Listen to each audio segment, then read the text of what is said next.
Richard Sterling thought the divorce was already over. He had the high-priced legal team, the ironclad prenup, and the arrogance of a man who had never lost a deal in his life. When he saw his wife Kaylee walk into the courtroom without a lawyer, he actually laughed out loud. He leaned over to his associate and whispered, "This is going to be a slaughter." But the smile was wiped from his face the moment Judge Harrison took the bench. He didn't ask Kaylee where her lawyer was. Instead, he looked at her with terrified recognition and called her name. What happened next wasn't a trial. It was an execution. The air in courtroom 4B of the Superior Court of Cook County smelled of stale coffee and expensive cologne. It was a scent Richard Sterling loved. To him, it was the smell of victory. Richard adjusted the cuffs of his bespoke Brioni suit, checking the reflection of his Patek Philippe watch in the polished mahogany table. He was 45, handsome in a jagged, predatory way, and currently the CEO of Sterling Halloway Holdings, one of the largest commercial real estate firms in Chicago. He was worth on paper just over $80 million, and he was about to make sure his wife Kaylee didn't get a dime of it. "She's late," Arthur Caldwell muttered, checking his own watch. Arthur was Richard's lead counsel, a man whose hourly rate could feed a family of 4 for a month. He was a shark in a pinstripe suit, known for burying opponents under mountains of paperwork until they suffocated. "Let her be late," Richard chuckled, leaning back in his chair. "Probably trying to find a parking spot for that beat-up Honda I let her keep. Or maybe she's crying in the bathroom. Honestly, Arthur, I almost feel bad for her. Almost." Richard glanced at the empty table across the aisle. It looked pathetic. Just a bare wooden surface, 2 empty chairs, and a silence that screamed defeat. "Remind me again," Arthur said, leafing through a 3-inch thick file. "Who is representing her?" The notice of appearance was blank. "That's the point," Richard grinned. "She doesn't have anyone. I froze the joint accounts 3 weeks ago. She can't afford a retainer for a decent lawyer, and she's too proud to go to legal aid. She thinks she can talk to the judge, cry a few tears about the emotional abuse, and get a payout." Richard's voice dropped to a conspiratorial whisper. "She doesn't get it. This is the big leagues. We aren't arguing over a dog or a timeshare. We are arguing over my empire, and she is walking in here with a slingshot." The heavy oak doors at the back of the courtroom groaned open. Heads turned. The court reporter looked up from her machine. The bailiff, a burly man named Officer Miller, who had seen it all, shifted his stance. Kaylee Sterling walked in. She didn't look like a woman who had spent the last month sleeping on her sister's couch, though Richard knew for a fact she had. She wore a charcoal grey dress that was simple conservative and completely unbranded. Her hair, usually worn in the loose, wavy style Richard liked, because it made her look like a trophy was pulled back into a severe tight bun. She carried no purse, no tissues, just a single battered brown leather briefcase that looked like it had been bought at a thrift store in the 1990s. She walked down the center aisle. She didn't look at the gallery. She didn't look at the bailiff. And most infuriatingly, she didn't look at Richard. "Look at her!" Richard snorted loud enough for the few spectators to hear. "Walking in like she owns the place. Sad." Kaylee reached the plaintiff's table. She set the briefcase down with a heavy thud. She pulled out the chair and sat placing her hands flat on the table. She was perfectly still. Arthur Caldwell, however, wasn't laughing. He frowned, squinting at Kaylee. He nudged Richard. Is that the briefcase she usually uses? What, who cares?" Richard dismissed him. "It's probably full of romance novels and tissues." No. Arthur whispered, a strange tension entering his voice. That leather, the wear pattern, it looks like an old litigation bag. Did she ever work? Richard laughed, a harsh barking sound that echoed off the high ceilings. Work, Kayleigh. Please. I met her when she was a junior copy editor at a publishing house making 30 grand a year. She quit 2 weeks before the wedding. Her job for the last 10 years has been planning charity galas and spending my money. She doesn't know a tort from a tart. Just then, the door to the judge's chambers opened. All rise, Officer Miller bellowed. The Honorable Judge Anthony Harrison, presiding. The room stood. Judge Harrison was a legend in Chicago family law. He was 65, with eyebrows like steel wool, and a reputation for having absolutely zero patience for theatrics. He was known as the Butcher because he tended to cut through nonsense arguments with brutal efficiency. Richard had paid a lot of money to ensure their case landed on Harrison's docket, knowing the judge favored hard contracts and prenups over emotional pleas. Judge Harrison took his seat, arranging his robes. He put on his reading glasses and looked down at the docket. Case number 24-D-1098, Sterling versus Sterling, the judge read. His voice was gravel. He looked up, his eyes scanning the room. First, he looked at Richard's table. He nodded at Arthur. Mr. Caldwell, good to see you. And you, Your Honor, Arthur said smoothly. Then the judge looked to the left. He looked at the woman in the grey dress. Richard smirked. He waited for the question. Mrs. Sterling, where is your counsel? Mrs. Sterling, do you understand the proceedings? But the question never came. Judge Harrison froze. His hands, which had been shuffling papers, stopped mid-air. He squinted, leaning over the bench as if he couldn't believe his eyes. He took his glasses off, wiped them on his robe, and put them back on. The silence stretched for 10 seconds. It was uncomfortable. Richard shifted, confused. Why was the judge staring at his wife? Then Judge Harrison spoke. But his tone wasn't authoritative. It was stunned. Miss Devereaux. Richard blinked. Devereaux. That was Kayleigh's maiden name. She hadn't used it in 10 years. Kayleigh stood up slowly. Her posture changed. The submissive, quiet housewife Richard had bullied for a decade evaporated. In her place stood someone taller, colder. Good morning, Judge Harrison, Kayleigh said. Her voice was different. It was deeper, resonating from the diaphragm projected perfectly for the acoustics of the room. I am appearing on my own behalf today. And yes, for the record, I will be using my professional name, Kayleigh Devereaux.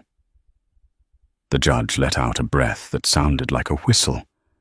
He looked at Arthur Caldwell. He looked back at Kayleigh.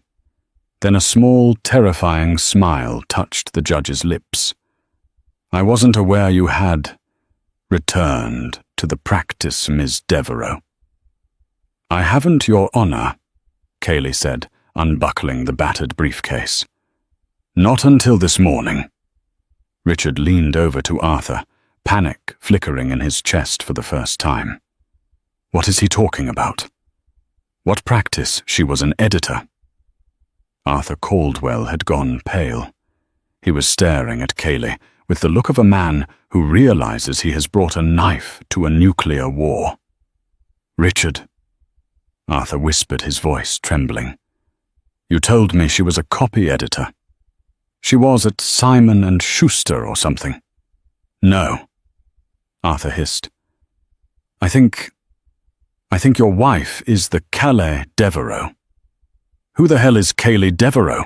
Richard demanded. Arthur didn't answer. He just watched as Kaylee pulled a single thick document from her bag and laid it on the table. She didn't look at Richard. She looked at the judge. "Your Honor," she said, "I have a motion to dismiss the prenuptial agreement on the grounds of fraudulent inducement, racketeering, and gross concealment of assets, and I have the forensic receipts to prove it." Richard's laugh died in his throat. To understand the magnitude of the silence that fell over the courtroom, you have to understand the decade that preceded it. Richard Sterling was a man who collected things. He collected vintage Porsches. He collected commercial properties in gentrifying neighborhoods. And 10 years ago, he decided to collect a wife. He met Kaylee at a fundraiser in New York. She was 26, quiet and strikingly beautiful in an understated way. She was standing by the bar sipping club soda, looking slightly bored. Richard approached her with the confidence of a man who owned the building they were standing in. He asked her what she did. "I'm in publishing," she had said. "I work with text, fixing mistakes." Richard heard what he wanted to hear. Publishing, text, low salary, artsy. Perfect. He didn't ask which firm. He didn't ask what kind of text. He assumed she meant novels or magazines. He wooed her with dinners at Le Bernardin, weekends in the Hamptons, and gifts of diamonds that cost more than her rent. Carly was hesitant at first. She seemed to study him, her green eyes calculating in a way he mistook for shyness. Eventually, she agreed to marry him. But there was a condition. Richard insisted on a prenup, a brutal one. "It's just business, darling," he had told her, sliding the document across the mahogany desk in his study. "My board of directors insists on it. If we divorce, you leave with what you came with. It protects us both." Kaylee had read the document. It was 50 pages long. It stipulated that if they divorced, she would receive a lump sum of $50,000 for every year of marriage, capped at $500,000. No alimony. No claim to his real estate. No claim to his future earnings. She had looked at him then, a strange expression on her face. "You really don't trust anyone, do you, Richard?" "I trust contracts." He had smiled. She signed it without asking for a lawyer to review it. Richard had bragged about that to his friends for years. She signed it blind. That's how much she loves me, or how stupid she is. For the next 10 years, Kylie played the part. She redecorated the penthouse. She hosted the dinners. She listened to Richard rant about his business rivals, nodding in all the right places.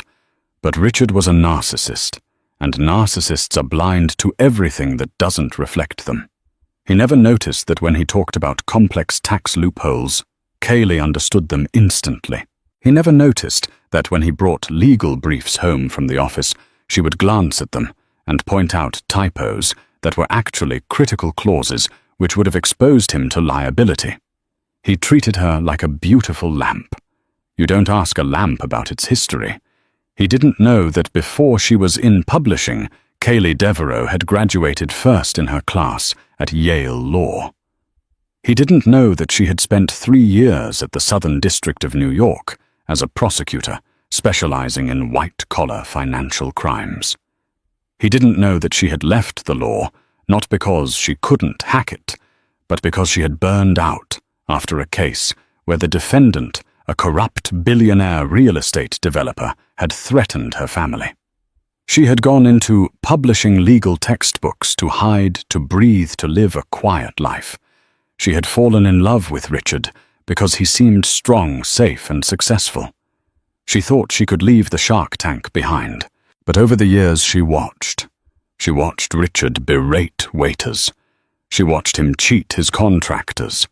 She watched him hide money in shell companies in the Caymans. She watched him flirt with his assistants, and eventually she found the texts that proved he was sleeping with them. The final straw came 6 months ago. Richard had come home drunk and laughed about evicting a retirement home because he wanted to turn the building into luxury condos. "Loophole in the lease," he had bragged. "Kicked the old bats out on the street. Legal said it was tight." Kaylee had looked at him, and the love she had once felt turned into cold, hard ash. She didn't scream. She didn't fight.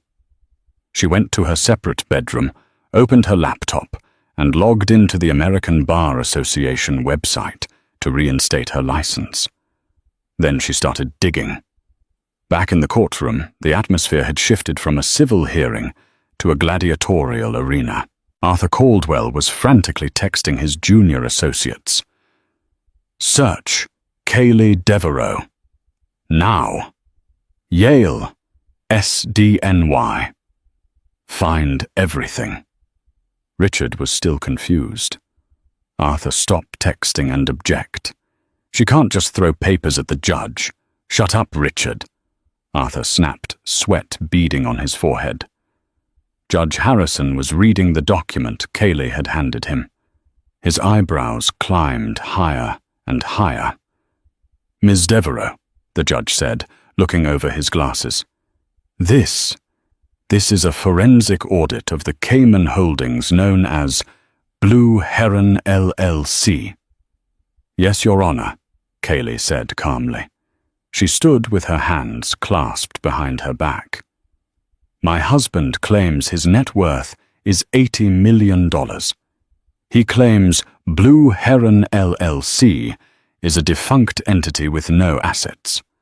However, if you turn to page 14, you will see a wire transfer initiated 3 days before he filed for divorce." Richard's heart slammed against his ribs. Blue Heron. How did she know about Blue Heron? That was buried 3 layers deep in shell companies. The paperwork was in a safe in his office. "The transfer," Kaylee continued, her voice cutting through the air like a scalpel, "was for $12 million. It was moved to a bank in Liechtenstein. The signatory on the account is not Richard Sterling. It is a man named Marcus Vance." Kaylee paused for effect. She turned her head just an inch to look at Richard. It was the first time she had acknowledged him. Her eyes were empty of warmth. "Marcus Vance," she said to the judge, "is the name of the protagonist in a novel Richard tried to write in college. He uses it as an alias for his dark money." The courtroom gasped. Even the bailiff looked surprised. "Objection." Arthur Caldwell stood up, but it was weak. "Your Honor, this is ambush litigation. We haven't seen these documents. These are alleged." "Mr. Caldwell," Judge Harrison barked, "sit down. You will have your turn. But if your client hid $12 million 3 days before filing financial affidavits, I'm going to have the IRS in here so fast your head will spin." The judge turned back to Kaylee. "Ms. Devereaux, you mentioned a motion to dismiss the prenup." "Yes," Kaylee said. She walked around the table. She moved with the prowl of a predator who has cornered its prey. "The prenuptial agreement contains a standard clause regarding full and fair disclosure. It states that both parties have fully disclosed their assets. If either party lies, the agreement is void." She pointed a slender finger at the stack of papers. "Richard didn't just lie, Your Honor. He committed perjury. And because the prenup is void, we revert to Illinois state law regarding marital property." She smiled. It was a terrifying smile. "Which means," she said softly, "I am entitled to 50% of everything, including the $12 million he tried to steal." Richard stood up, his face purple. "You were a secretary. You fixed commas. You don't know what you're talking about. Sit down, Mr. Sterling." The judge slammed his gavel. Kaylee turned to Richard fully now. She looked him up and down, dissecting him. "I didn't fix commas, Richard," she said, her voice dropping so only the front row could hear. "I fixed logic, and your logic has always been flawed. You thought because I was quiet, I was stupid. You thought because I was kind, I was weak. She took a step closer to his table. Arthur Caldwell actually leaned away from her. "I spent 3 years hunting men smarter than you for the Southern District of New York," she whispered. "I took down hedge fund managers who could buy and sell you before breakfast. Did you really think you could hide a paper trail from me?" Richard slumped back into his chair. He looked at Arthur. "Do something," he pleaded. Arthur looked at his phone. A text had just come through from his office. Subject Kyle Devereaux. Body legend. Nicknamed the Ice Pick. Unprecedented conviction rate. Quit 10 years ago. Do not go to trial. Settle. Repeat. Settle now. Arthur closed his eyes. "Richard," he whispered, "we are screwed." But Kayleigh wasn't done. "Your Honor," she said, turning back to the bench, "the financial fraud is just the opener. I would now like to address the matter of the Sterling Tower project in downtown Chicago. Specifically, the bribes paid to city council members to get the zoning permits approved." The blood drained from Richard's face so fast he nearly fainted. That wasn't just a divorce issue. That was prison. "Ms. Devereaux," Judge Harrison said, his voice grave, "you are alleging criminal misconduct." "I am not alleging, Your Honor," Kyle said, reaching into her bag again. She pulled out a flash drive. "I am reporting. I have the audio recordings." The silence in the courtroom following Kayleigh's declaration was heavy enough to crush bone. Richard sat frozen, his hand halfway to his water glass. The word bribery hung in the air, radioactive. "In family court, you argue about assets custody, who gets the house in the Hamptons. You do not typically accuse the respondent of a federal felony that carries a 10-year mandatory minimum sentence." Arthur Caldwell recovered first. He shot out of his chair, his face a mask of faux outrage. "Objection, Your Honor. This is preposterous, counsel." "Excuse me." "Mrs. Sterling is trying to turn a divorce hearing into a criminal tribunal. These alleged recordings are inadmissible. Illinois is a two-party consent state. Unless she has a warrant, which she does not, any recording made without my client's knowledge is illegal and fruit of the poisonous tree." Arthur looked triumphant. He looked at Richard as if to say, "I got this." It was a solid legal argument. Kayleigh didn't even blink. She walked slowly back to her table, her heels clicking rhythmically on the parquet floor. She picked up the flash drive and held it up to the light. "Mr. Caldwell is correct about the statute," Kayleigh said, her voice conversational, almost bored. "Illinois is indeed a two-party consent state." She turned to the judge. "However, Your Honor is well aware of the crime-fraud exception to privilege, as well as the federal statutes regarding one-party consent, when the recording is made to gather evidence of a serious felony in progress specifically regarding public corruption." She paused, looking directly at Richard. "But I didn't record Richard. I didn't have to." Richard frowned. "Then who did?" he blurted out. Kayleigh smiled. "You did, Richard. You recorded yourself." Richard's mouth fell open. What? Your dictaphone app," Kayleigh explained, addressing the stunned courtroom. "You use it to dictate memos to your secretary while you're driving or in meetings. You have it set to auto-upload to the cloud, the same cloud account we share for our family photos. The password is our anniversary, or, well, it was." She plugged the drive into the court's AV system before Arthur could stop her. "Exhibit C," Kayleigh announced. "Dated November 14th of last year. A meeting between Richard Sterling and Alderman Michael O'Leary." Static hissed through the courtroom speakers.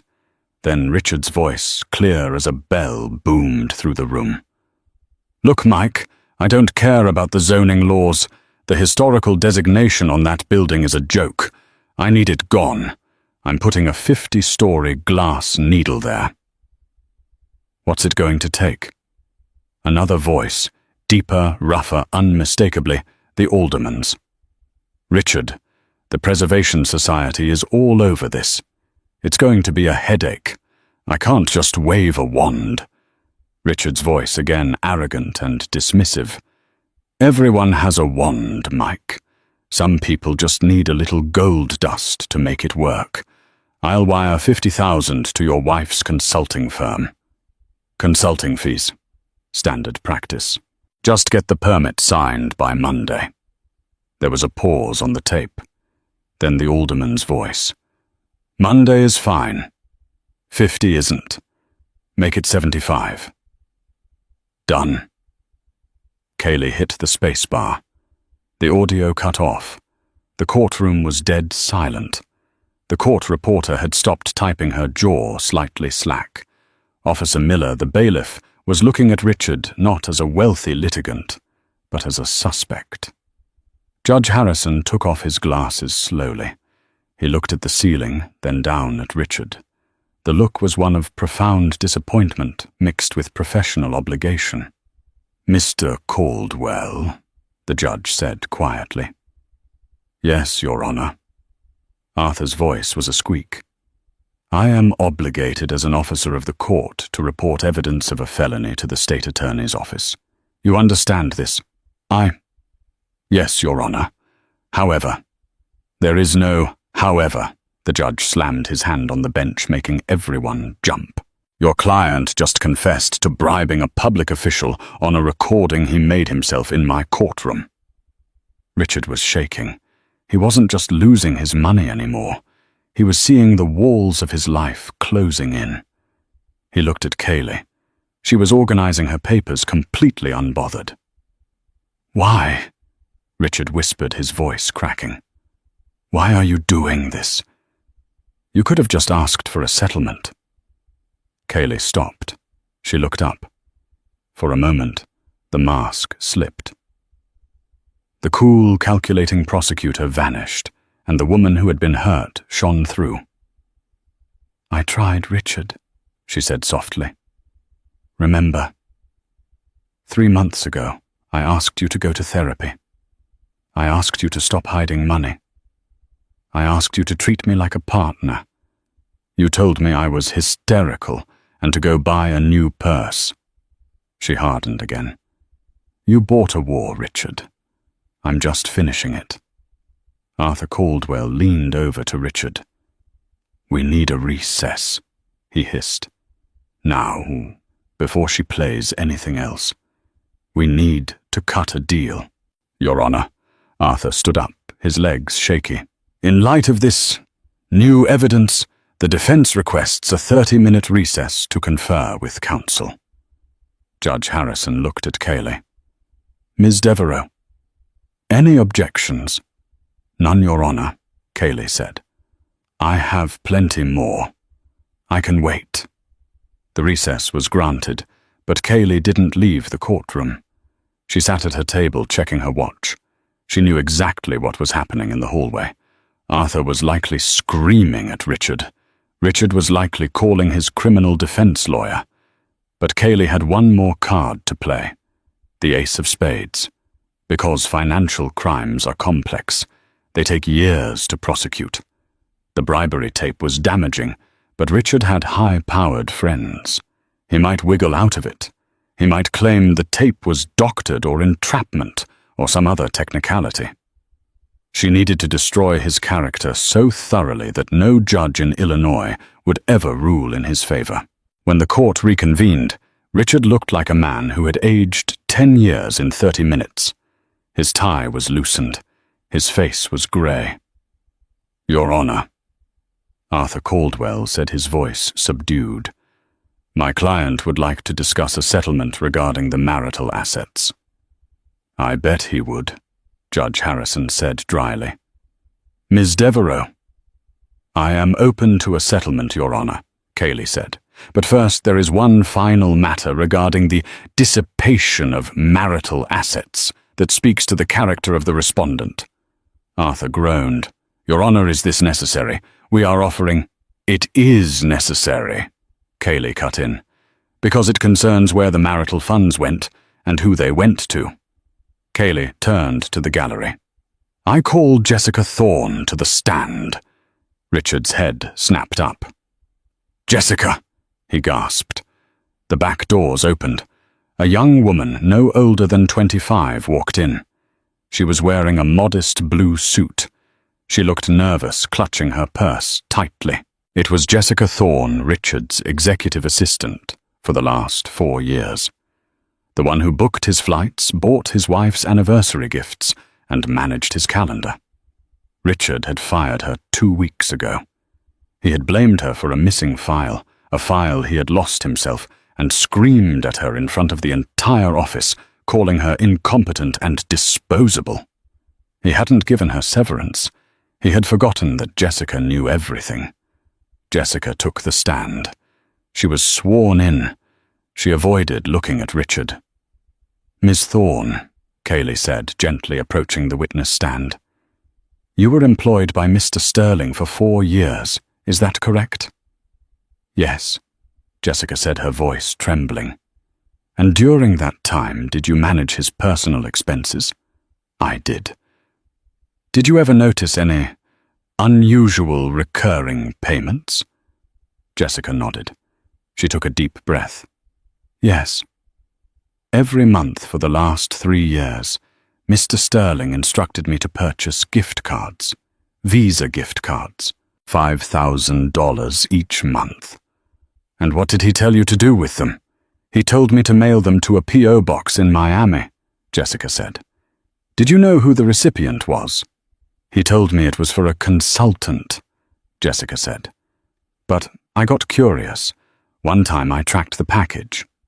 And it went to an apartment complex. The recipient signed for it as Elena Ricci. A murmur went through the courtroom. Cayley walked back to her table and picked up a photo. Your Honor, I am submitting a photo into evidence. This is Elena Ricci. She held up a picture of a stunning woman in a bikini on a yacht, the same yacht Richard had claimed he was on for a business retreat last summer. Ms. Thorne, Cayley continued, did Mr. Sterling ever mention Elena Ricci to you? Yes, Jessica whispered. When he had too much to drink at the office. He told me she was his real life. He told me that his wife, that you were just the banker. Cayley felt a sting in her chest, but she didn't show it. She kept her face like stone. He called me the banker. Yes, Jessica said, tearing up. He said you were boring, that he only stayed married to you because it looked good for the investors. He said he was going to leave you as soon as the Sterling Tower deal went through. He was going to move to Miami with Elena. Richard had his head in his hands. He couldn't even look at the judge. Thank you, Jessica, Cayley said. No further questions. Arthur Caldwell didn't even cross-examine. There was no point. The bridge wasn't just burned, it was nuked. Judge Harrison looked at Richard with pure disgust. In family court, judges see affairs all the time.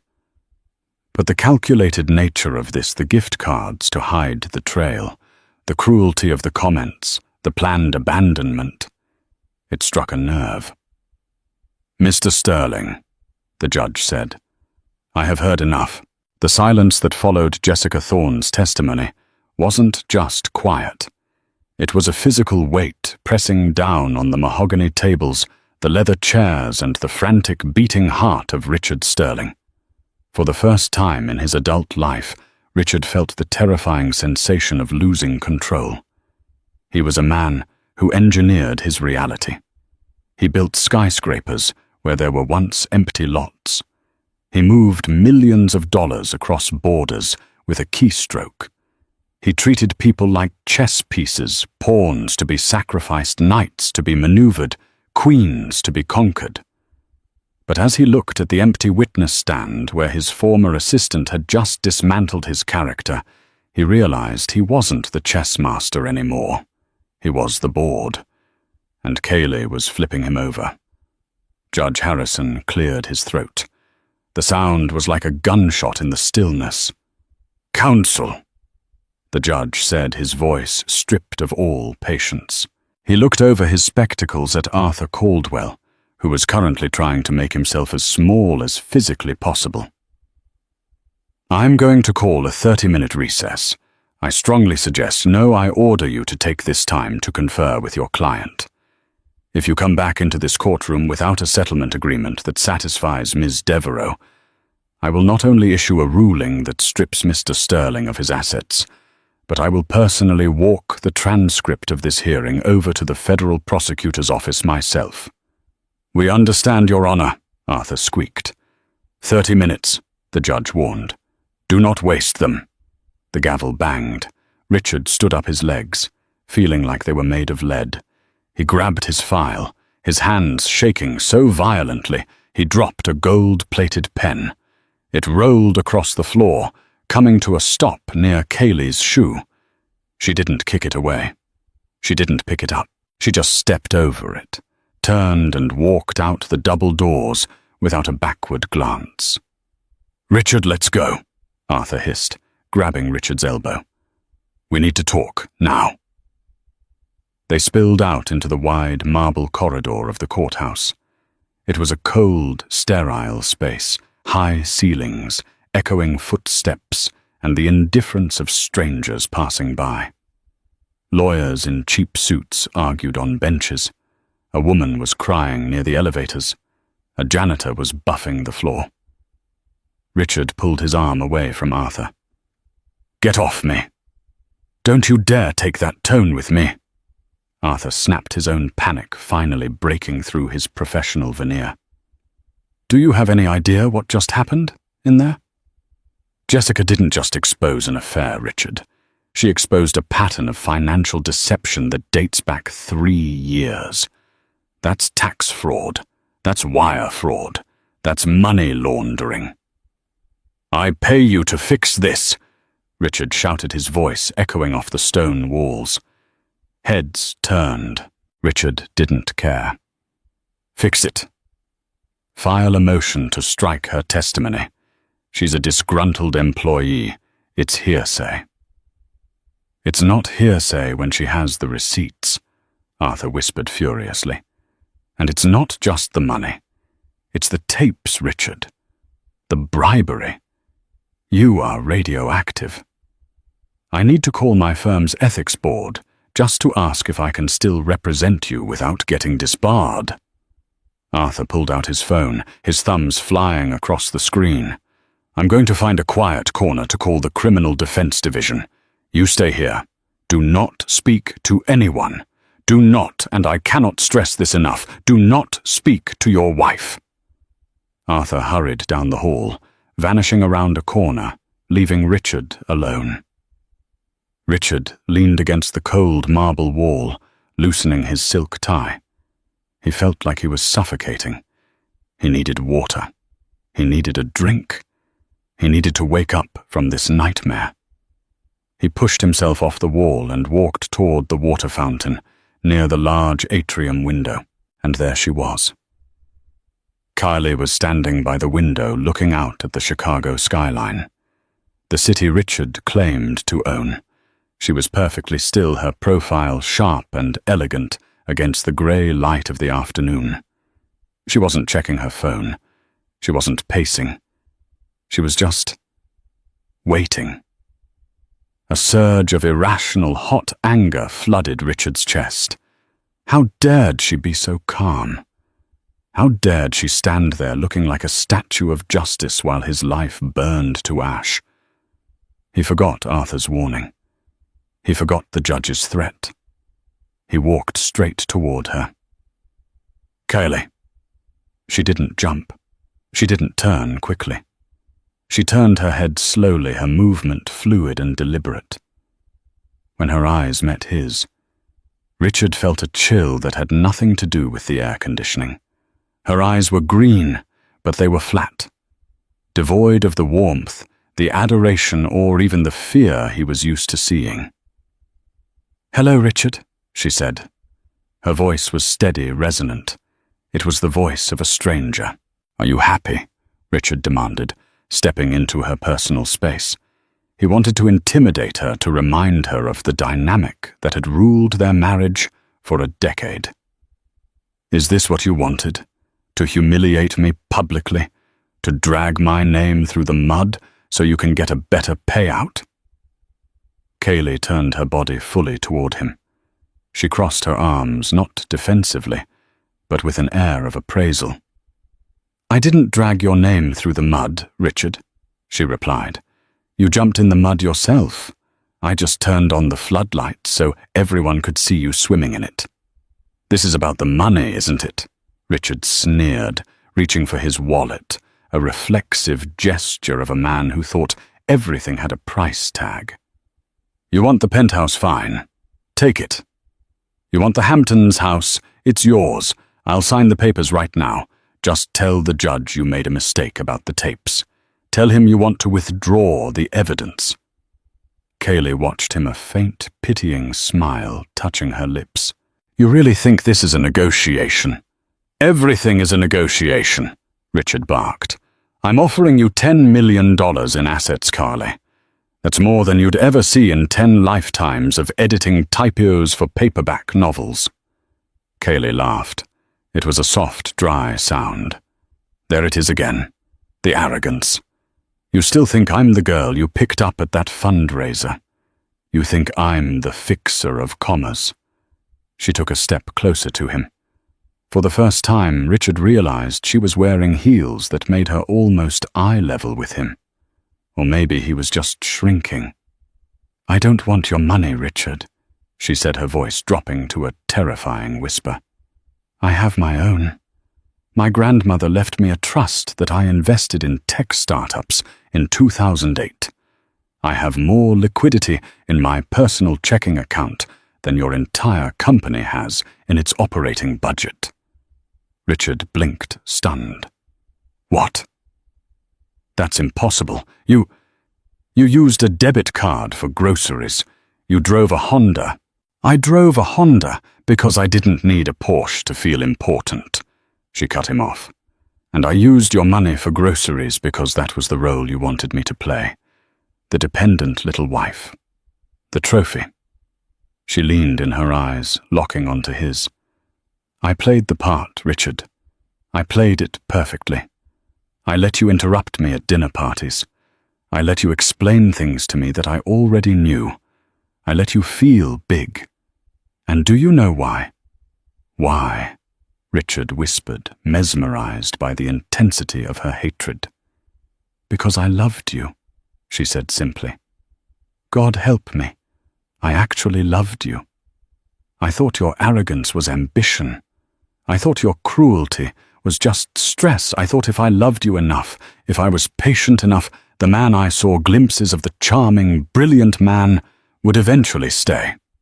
Her expression hardened. The mask of the ice-pick prosecutor slammed back into place. "But then you started getting sloppy. The affairs.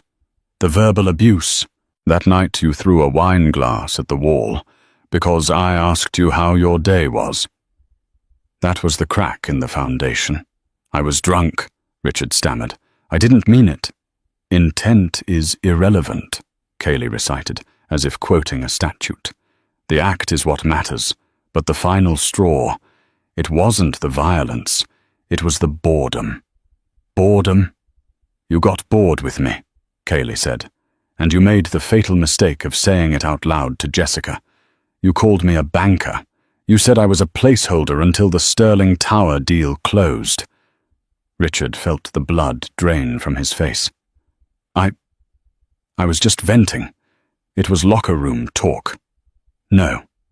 Kaylee shook her head. "It was a confession. You revealed that our entire marriage was a transaction to you. And if there is one thing I learned at the Southern District of New York, Richard, it's that when you find a fraudulent transaction, you don't just cancel it." She paused, letting the words hang in the air. You prosecute it. You dismantle the organization. You seize the assets. You bury the perpetrators so deep they never see the sun again. Richard backed away, hitting the window ledge. He looked at this woman, his wife, and saw a stranger, a predator. He realized with a jolt of horror that he had been sleeping next to a loaded gun for 10 years, and he had just pulled the trigger. "You're a monster," he breathed. "I'm a mirror, Richard," she corrected him. "I just reflected you back at yourself. If you don't like what you see, don't blame the glass." "I'll fight you," Richard said, though his voice lacked any conviction. "I'll hire the best criminal defense team in the country. I'll bury you in appeals. I'll make sure you never see a dime." "With what money?" Kaylee asked calmly. "You have nothing," she interrupted. "While you were in there listening to Jessica, I had a courier deliver a temporary restraining order to your CFO. Your accounts are frozen, Richard. All of them, even the one in Liechtenstein. Did you really think Marcus Vance was a clever alias? I traced that IP address 6 months ago." Richard felt his knees give way. He slumped against the window. It was over. It was actually, truly over. The empire he had built on bullying and bribes had been dismantled by the woman he had ignored over breakfast for a decade. Suddenly, the sound of running footsteps broke the tension. Arthur Caldwell came sprinting down the hallway. His tie was flapping over his shoulder. His face flushed a deep, unhealthy red. He wasn't walking with the dignity of a senior partner. He was running like a man fleeing a burning building. "Richard!" Arthur gasped, skidding to a halt. He bent over, hands on his knees, wheezing. "What?" Richard snapped, looking at his lawyer with disdain. "Did you fix it?" Arthur looked up. His eyes were wide with genuine terror. "Fix it, Richard. There is no fixing this. I just got off the phone with my contact at the district attorney's office." Arthur swallowed hard, looking from Richard to Kaylee and back again. "They aren't just investigating," Arthur whispered. "The warrant was signed an hour ago. The police are in the lobby. They're coming up the elevators right now." Richard froze. "Police here now." "They have the bribery tapes," Arthur said, his voice rising in hysteria. "They have the wire transfer records Kaylee submitted.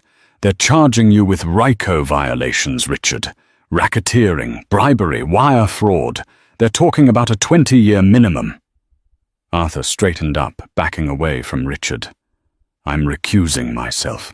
I can't be seen with you when the cuffs go on." "I'm sorry."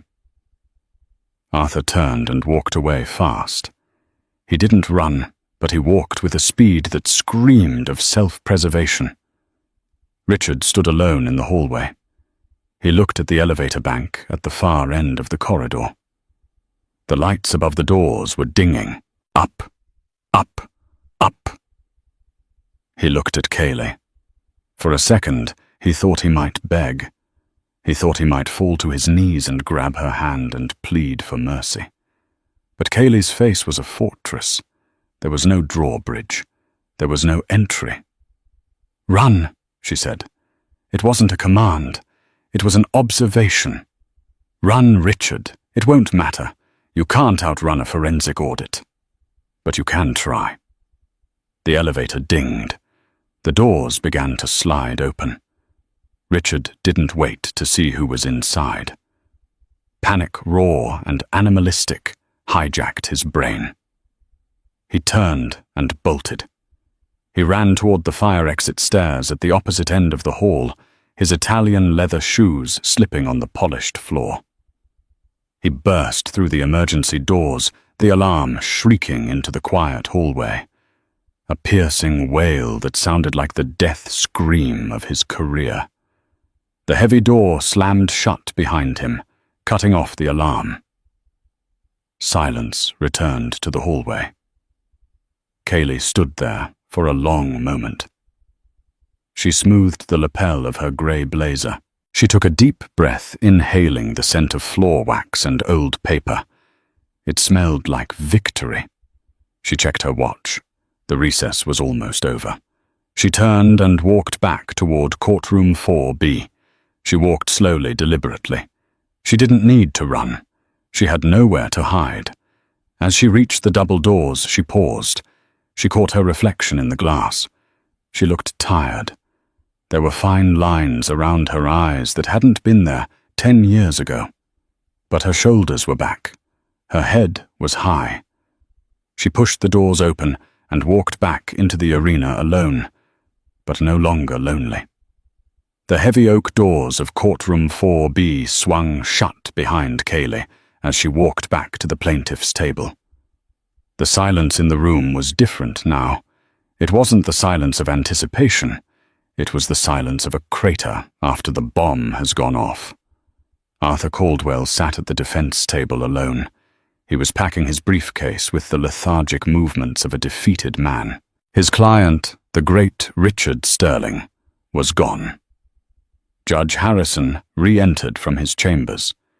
He took his seat, adjusted his robes, and looked at the empty chair next to Arthur. "Mr. Caldwell," the judge rumbled, "where is your client?" Arthur stood up. He looked tired. "Your Honor, Mr. Sterling has excused himself. He has been advised to seek immediate counsel regarding the impending criminal investigation by the State Attorney's Office. He is currently unavailable." "Unavailable," Judge Harrison repeated, a dry smile touching his lips. "I imagine in custody will be the term used shortly." The judge turned his gaze to Kaylee. "Ms. Devereaux," he said, his tone shifting to one of profound respect. "In light of the evidence presented, specifically the proof of perjury, fraud, concealment of assets, and the admission of bribery, I am prepared to issue a summary ruling. I do not believe a trial is necessary." "I agree, Your Honor," Kaylee said, standing tall. "The court finds the prenuptial agreement void ab initio due to fraudulent inducement," the judge declared, his voice booming for the record. "Furthermore, due to the respondent's dissipation of marital assets for illicit purposes and his abandonment of these proceedings, I am granting the petitioner's request in full." The judge picked up his pen. "The entirety of the marital estate, including the penthouse, the Hamptons property, and the contents of the hidden Blue Heron accounts, is awarded to Ms. Devereaux. The Sterling Tower project is frozen pending federal investigation." Arthur Caldwell didn't even object. He just nodded.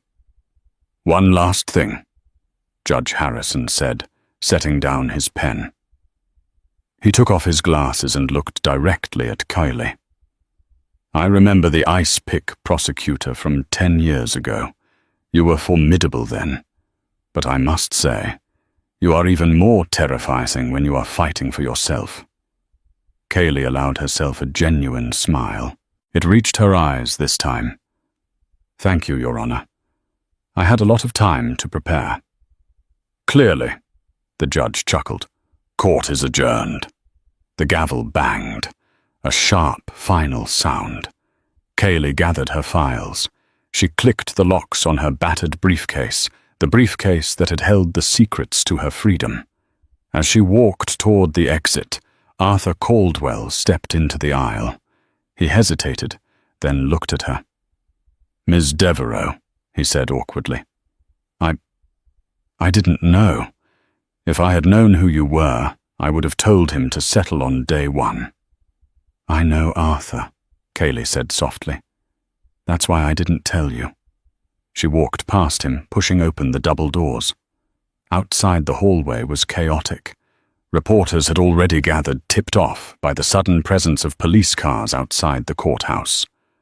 Cameras flashed as Kaylee emerged. They shouted questions. "Mrs. Sterling, is it true your husband was arrested?" Kayleigh, did you know about the bribes? What happens to the company? Kayleigh paused on the top step of the courthouse. The wind caught stray strands of her hair.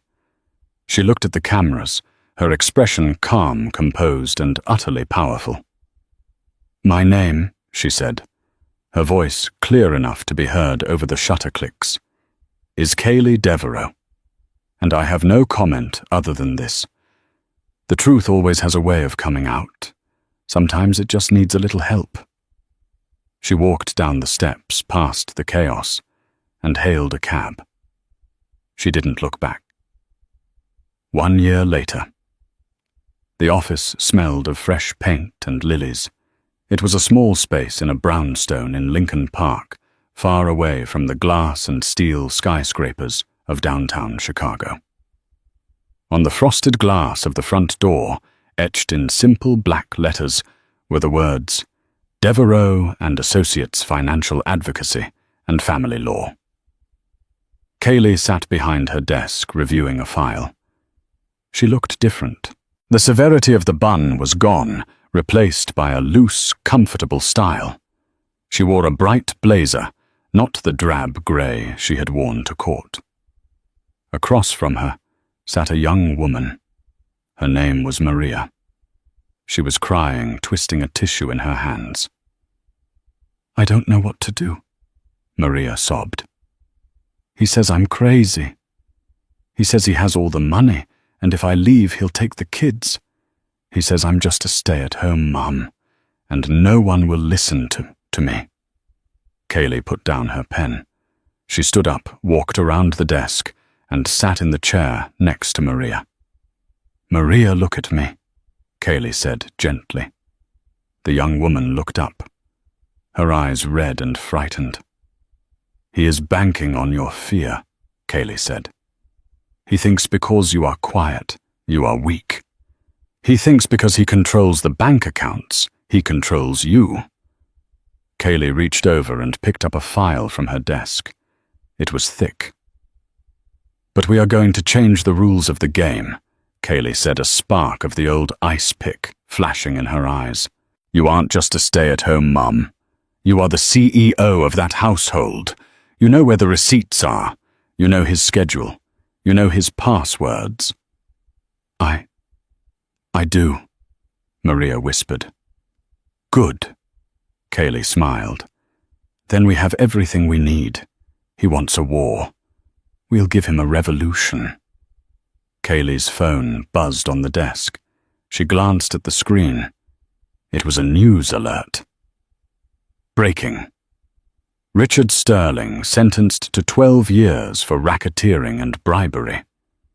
Kayleigh swiped the notification away without opening it. She didn't need to read it. That was an old story. She was busy writing a new one. She turned back to her client. "Now," Kayleigh said, opening a fresh legal pad. "Tell me everything. Start with the day you stopped trusting him." And that is the story of how Richard Sterling learned the hardest lesson of his life: never mistake silence for weakness. He thought he was fighting a helpless housewife, but he was actually stepping into the ring with a heavyweight champion who had been training for 10 years. It's a powerful reminder that in relationships and in life, the loudest person in the room is rarely the strongest. Kayleigh didn't just win her freedom, she reclaimed her identity. If you enjoyed this story of justice served cold, please hit that like button. It really helps the channel grow. And if you want more stories about karma, revenge, and the truth coming out, make sure to subscribe and ring the notification bell so you never miss a video. What would you have done if you were in Kayleigh's shoes? Would you have settled, or would you have taken him down? Let me know in the comments below. Thanks for watching, and I'll see you in the next story.